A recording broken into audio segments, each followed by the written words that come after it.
Let the download begin.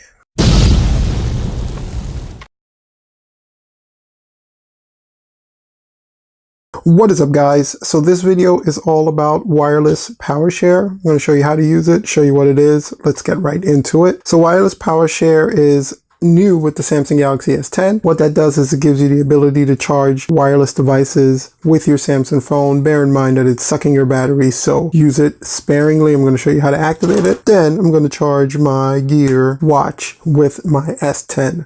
Let's get started. All right, so once you're actually in the phone itself, it's really easy to activate this. You're just going to swipe down from the top, swipe down all the way again, and then you're going to look for wireless PowerShare here. It's going to take it to a screen. It's going to tell you that you're going to need to actually place it on the back of the device in order to charge it up. It's ready to be used. So I'm just going to flip it over.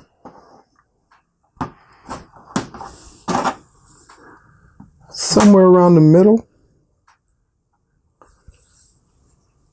Boom.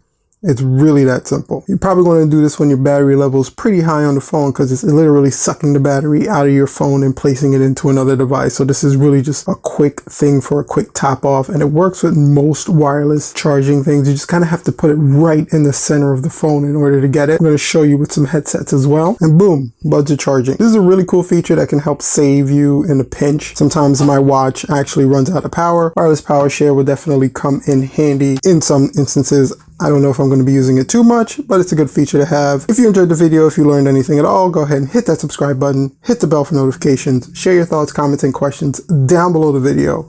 Until next time, guys. Peace.